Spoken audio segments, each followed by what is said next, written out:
رحمتك عليه وعلى آبائه في هذه الساعة وفي كل ساعة وليا وحافظا وقائدا وناصرا ودليلا تسكنه أرضك طوعا وتمتعه فيها طويلا برحمتك يا أرحم الراحمين. خدایا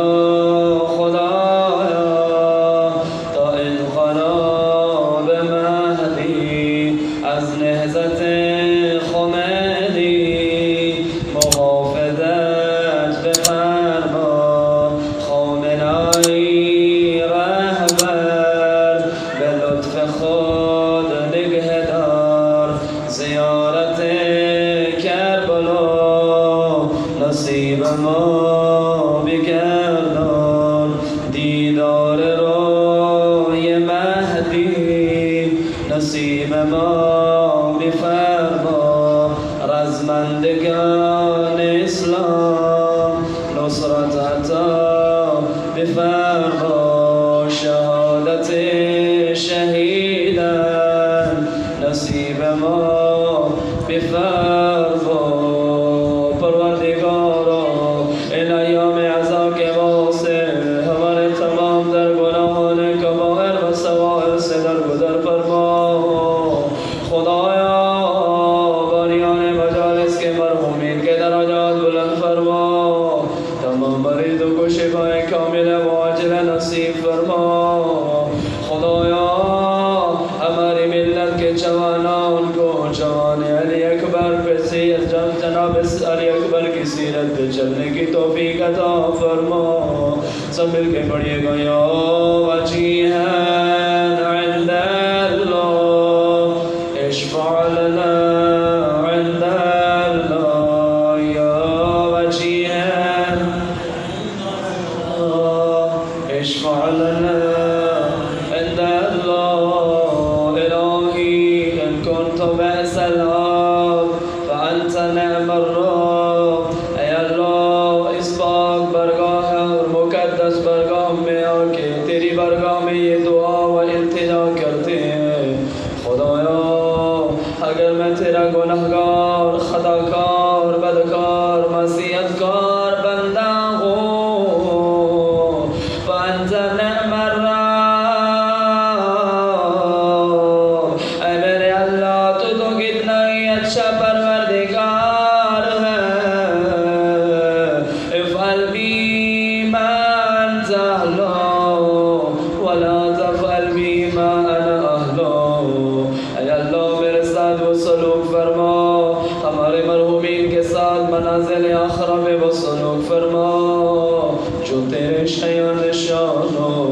ہمارے ساتھ ہمارے مرحومین کے ساتھ وہ سلوک نہ فرما جس کے ہم اہل ہیں. دعاؤں کی قبولیت کے لیے پڑھیے گا یا وجیہا عند اللہ اشفع لنا یا وجیہا عند اللہ اشفع لنا عند اللہ. آخری دعا پروردگارا یہ مقدس محفل ہے پاکیزہ ہستیوں کا ذکر یہاں سے ہوتا ہے.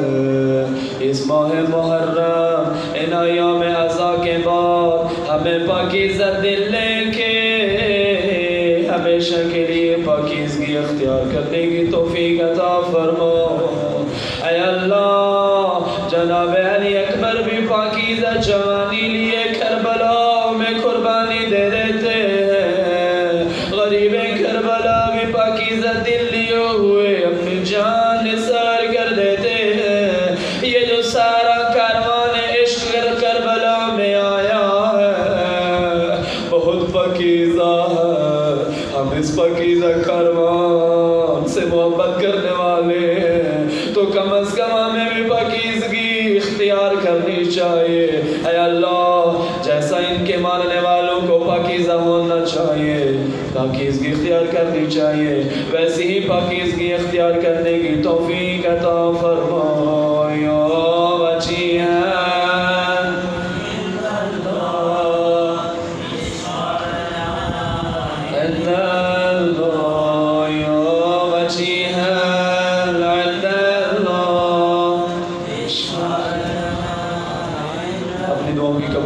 صلوات پڑھیں محمد والے محمد.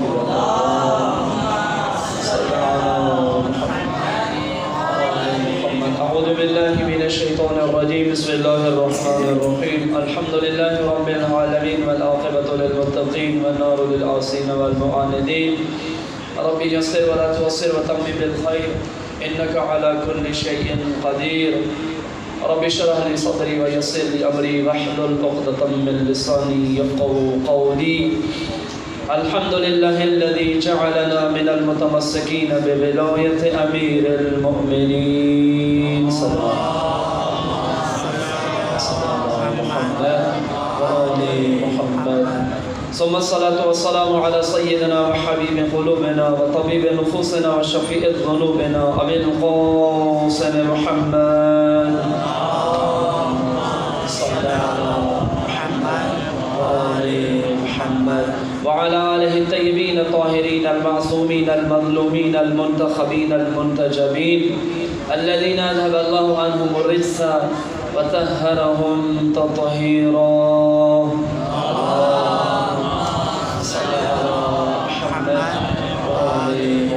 أما بعد فقد قال رسول الله صلى الله عليه وآله وسلم يا علي أنت وشيتك هم الفائزون في يوم القيامة. اپنی عبادات کی قبولیت کے لیے صلوات پڑھیں محمد والے محمد.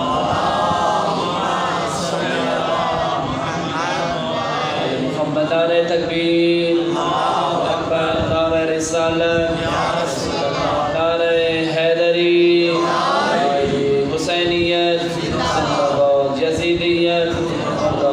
اپنی عبادات کی قبولیت کے لیے تمام مریضوں اور خصوصاً ایک برادر کا ایکسیڈنٹ ہوا ہے، ان کی صحت و سلامتی، میرے بھائی جو سیریس مریض ہیں گردوں کے، ان کی صحت و سلامتی، اپنے مریضوں کی صحت و سلامتی کے لیے صلوات پڑھیں محمد و آل محمد کی درگاہ.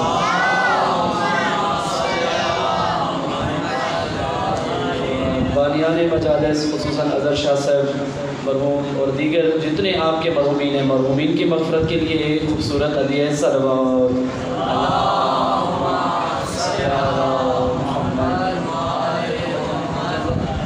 اجازت چاہیں گے آغا صاحب سے.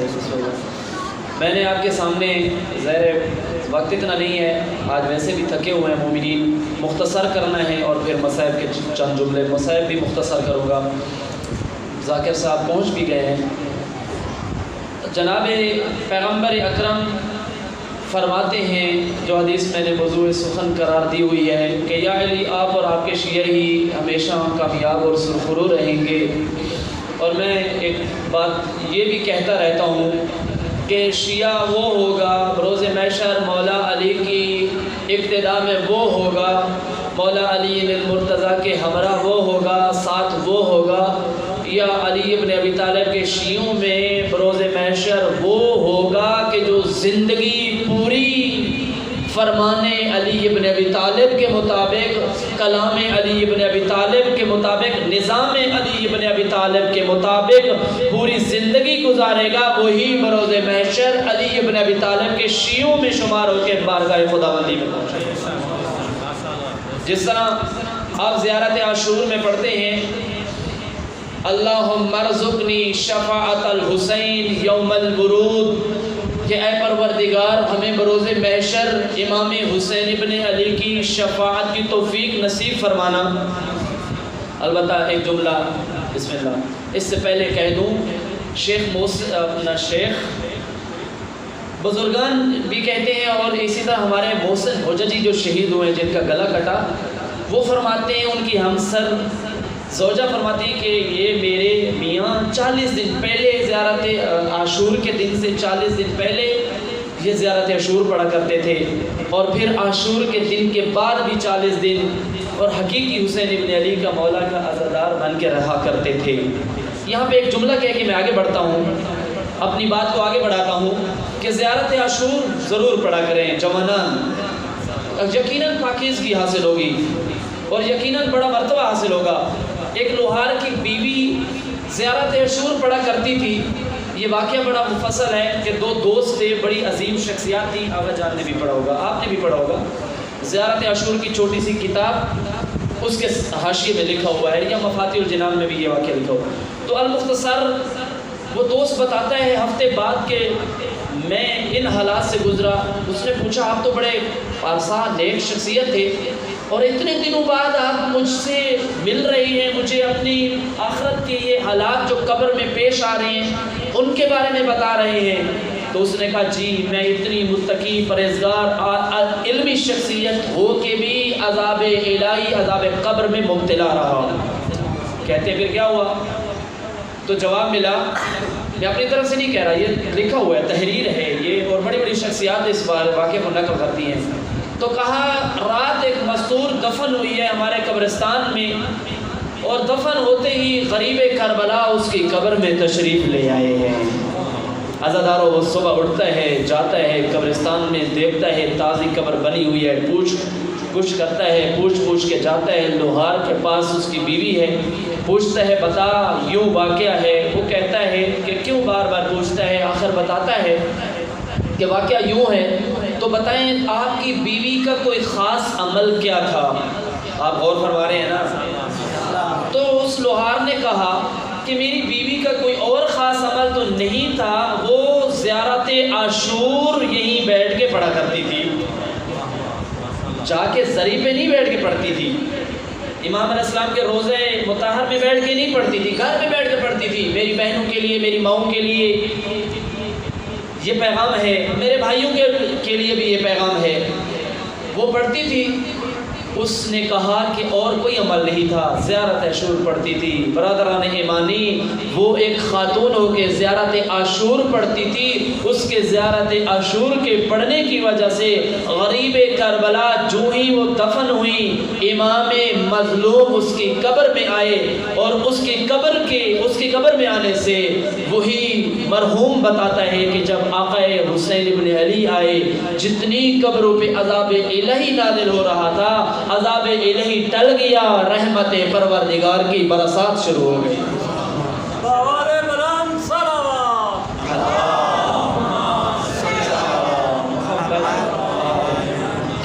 کسی شخص نے پوچھا چھٹے امام سے، چھٹے لال ولایت سے، مولا میں قبر میں جانے سے قبر کی تاریکی و تنہائی اور قبر کے درونے منظر جو پڑھتا ہوں، سنتا ہوں، ڈرتا ہوں۔ مولا نے کہا ہم بھی ڈرتے ہیں، آپ بھی، سب ڈرتے ہیں نا، یقیناً تنہائی ہے، اب سب دوستوں کے ساتھ رہتے ہیں، روشن گھروں میں رہتے ہیں، بہترین سرہانے ہیں، بستر ہیں، البتہ قبر کی روزانہ سزائیں بھی آتی ہیں اس بنی آدم کے لیے کہ اے بنی آدم، آج تو نرم بستر پہ سو رہا ہے، کل تو نے آنا ہے، میں مٹی کا گھر ہوں، تھوڑا خیال رکھنا۔ آج تو سرہانے بغیر سوتا نہیں، میرے پاس آئے گا کوئی سرہانہ نہیں، پھر عمل کا کوئی سرہانہ لے کر آنا۔ آج تو بڑے بہترین ٹھنڈے ماحول میں سونے کا عادی ہے، ہم تو جی سخت جگہ پہ سوتے ہی نہیں ہے نا، اتنا خود کو ہم نے عادی بنا لیا، سخت جگہ پہ سوتے ہی نہیں ہے۔ خیر آج تو بہترین گھروں میں رہنے والا ہے، میں کیڑے مکوڑوں کا گھر ہوں، کوئی سوٹی لے کے آنا، کوئی ہتھیار لے کے آنا۔ ہتھیار کیا ہے؟ یہی اعمال۔ علی ابن ابی طالب کی ولایت، اور صرف ولایت نہیں، صرف ولایت کے دعوے اور نعرے اور اشعار نہیں، ان کی ولایت کے مطابق زندگی گزار کے جانا، اور جب ان کی ولایت کے مطابق زندگی گزار کے جائیں گے وہ قبر میں آئیں گے۔ زندگی میں ہمارا کردار یزیدی ہو، کردار ہمارا دشمن علی والا ہو، ہم یہ توقع بھی رکھیں کہ قبر میں جائیں گے تو زیارت علی ابن ابی طالب ہوگی۔ میرا بھائی اگر زندگی ان کے فرمان کے مطابق گزار کے جائیں گے تو یقیناً قبر میں پہلے علی المرتضیٰ کی ملاقات ہوگی، اور پھر کامیابی ہی کامیابی ہے۔ قبر کی اور صدا، آج تو روشن گھروں میں سونے والا ہے، میں تاریکی کا گھر ہوں، میں ڈر کا گھر ہوں، خوف کا گھر ہوں، تنہائی کا گھر ہوں۔ امام سے پوچھا مولا میں تنہائی کے گھر سے، اس ڈر کے خوف کے گھر سے ڈرتا ہوں۔ تو مولا نے کہا لگتا ہے آپ زیارت عاشور نہیں پڑھتے۔ مولا میں زیارت عاشور پڑھتا ہوں۔ مولا کہیں پڑھتا ہے تو پھر زیارت عاشور کے آخر میں کیا؟ اصل میں کسی بات کی طرف لے کے آ رہا ہوں، یہ ساتھ میں یہ بھی ایک حقیقت ہے، علم ہے، فائدہ ہو رہا ہے، آپ کے علم میں اضافہ ہے پہلے سے بھی، لیکن ہمیں عمل کرنا ہے کہ ڈیلی زیارت عاشور کا ورد ہم بنا لیں۔ تو کہا آپ لگتے نہیں پڑھتے؟ مولا پڑھتا ہوں۔ کہا پڑھتے ہیں تو پھر زیارت عاشور کے آخر میں لکھا ہوا ہے اللہم ارزقنی شفاعت الحسین یوم الورود، اے اللہ جس دن مجھے قبر میں داخل کیا جا رہا ہو اس دن مجھے مولا حسین ابن علی کی زیارت کی توفیق نصیب فرمانا، شفاعت کی توفیق نصیب فرمانا۔ لگتا ہے تو نہیں پڑھتا، مولا پڑھتا ہوں۔ مولا نے کہا اگر پڑھتا ہے تو پھر یہ عقیدہ رکھ کے پڑھا کر کہ یقیناً جس دن مجھے داخل کیا جا رہا ہو، اور تو دعا بھی مانگ رہا ہے، جب تو دعا مانگ رہا ہے سچے دل سے پڑھ، حاضر رکھ اپنے ذہن کو اور پڑھ، یقیناً تیری اس مشکل کے وقت حسین ابن علی تیری قبر میں آئیں گے۔ اور سن چکے ہیں واقعہ کہ لوہار کی بیوی مولا قبر میں آئی۔ تو بات یہ ہے، اس سے اگلی بات بڑی کام کی ہے، وہ کون سی؟ کہ مولا بروز محشر جب بارگاہ خداوندی میں پہنچے تو ہم دعا مانگتے ہیں میرے اللہ ہمیں جب تیری بارگاہ میں پہنچے تو میں حسین ابن علی کے ساتھ آؤں۔ اگلی بات کیا ہے اس سے؟ وَقَدَمَ صِدْقٍ عِنْدَكَ مَعَ الْحُسَيْنِ، اے اللہ جب تیری بارگاہ میں آؤں تو شفاعت حسین ابن علی بھی ہو اور مولا حسین ابن علی کے ساتھ تیری بارگاہ میں آؤں، کربلا کے اس لشکر عشاق کے ساتھ تیری بارگاہ میں آؤں، اور امان و انصار الذین بذلوا وحدهم دون الحسین، ان اصحاب و انصار حسین ابن علی کے ساتھ تیری بارگاہ میں آؤں کہ جنہوں نے حسین ابن علی کے فرمان پہ، آواز اور صدا پہ جان لٹانے سے گریز نہیں کیا، اپنی جان قربان کر دی۔ تو دعا مانگتے ہیں، لیکن اب میرے بھائیوں صرف دعا کافی نہیں، صرف میں دعا مانگتا رہوں دعائیں مانگتا رہوں، میرے اللہ میرے مولا حسین کی مجھے قبر میں زیارت اور شفاعت کی توفیق نصیب فرمانا، بروز محشر مجھے مولا حسین ابن علی کی شفاعت کی بھی توفیق ہو، جب مولا کے تیری بارگاہ میں آؤں تو مولا حسین ابن علی کے ساتھ تیری بارگاہ میں آؤں، ان کے ساتھ جان نثاری کرنے والے شہدائے کربلا کے ساتھ تیری بارگاہ میں آؤں۔ صرف دعا سے نہیں، شہدائے کربلا کے نقش قدم پہ زندگی گزار، حسین ابن علی کے نقش قدم پہ زندگی گزار، حسین ابن علی کے بتائے ہوئے فرمان کے مطابق زندگی گزار، حسین ابن علی نے جو سانچہ دیا ہے اس سانچے میں اپنے آپ کو ڈال، پھر تیری زندگی حسین ابن علی کے ساتھ ہوگی تو یقیناً تیری آخرت بھی حسین ابن علی کے ساتھ ہوگی۔ بروز محشر ایک صلوات پڑھیں محمد والے محمد کی طرف۔ بروز محشر کچھ لوگوں کا بارگاہ خداوندی میں پہنچنا یزید کے ساتھ ہوگا، کچھ لوگ بروز محشر بارگاہ خداوندی میں نمرود اور شداد کے ساتھ پہنچیں گے، کچھ لوگ بروز محشر بارگاہ خداوندی میں فرعون کے ساتھ جائیں گے۔ ایسے ہے یا نہیں ہے؟ کیوں؟ اس لیے کہ ان کی زندگی جیسا فرعون چاہتا تھا ویسی گزری۔ یزید کے ساتھ بارگاہ خداوندی میں جانے والے وہ ہوں گے کہ جو یزید چاہتا تھا ان کی زندگی ویسی گزری، یزید کو انہوں نے یزید کے فرمان کو، یزید کے کہا کو، اس کے قول کو انہوں نے فالو کیا، انہوں نے یزید کی اتباع کی۔ اب چونکہ زندگی میں یزید کی اتباع کی ہے تو خدا عادل ہے، خدا ان کو آخرت میں بھی یزید کے ساتھ معاشور کرے گا، چونکہ اس نے زندگی فرعون کے ساتھ گزاری ہے، فرعون کو آقا بنایا ہے، تو ان کی آخرت محشور پروردگار میں ہونا، بارگاہ خداوندی میں جانا فرعون کے ساتھ ہوگا۔ اور چونکہ ایک لشکر جو حسین ابن علی کو اپنا آقا اور امام اور رہبر مانتا رہا، حسین ابن علی کو اپنا مولا مانتا رہا، حسین ابن علی پہ ان کی مظلومیت پہ گریہ کرتا رہا، امام کو حسین ابن علی امام کو امام مانا بھی ہے، اس کی امامت میں اپنی اتباع میں، امام کی اتباع میں خود بھی چلا، اپنی بیوی کو بھی چلایا، اپنے بچوں کو بھی چلایا، ماحول بنایا، اس طرح کا کردار بنا کے گیا، یقیناً اس بندے کا اجر بھی، اس بندے کا محشور ہونا بھی حسین ابن علی کے ساتھ ہوگا، کیونکہ خدا ذات کیا ہے؟ عادل ہے، خدا عادل ہے نا، خدا ظلم نہیں کرے گا۔ ایک حسین ابن علی علیہ السلام اور آج اسی حسین ابن علی علیہ السلام کے نقش قدم پہ چلنے والا امام علیہ السلام کے فرمان کو سننے والا، پیغام کو سننے والا، جو کہ امام فرما رہے ہیں ان انی لم اخرج عشرا ولا بدرا ولا مفسدا ولا ظالما انما خرجت لطلب الاصلاح فی امتی جدی. میں اس پچھلا جملہ چھوڑ دیتا ہوں، اگلا جملہ بھی چھوڑ دیتا ہوں. ایک جملہ سن لیجئے میرے برادران ایمانی کہ مولا کیا فرما رہے ہیں، میں نکل رہا ہوں، قیام کر رہا ہوں اپنی جد کی امت کی اصلاح کی خاطر.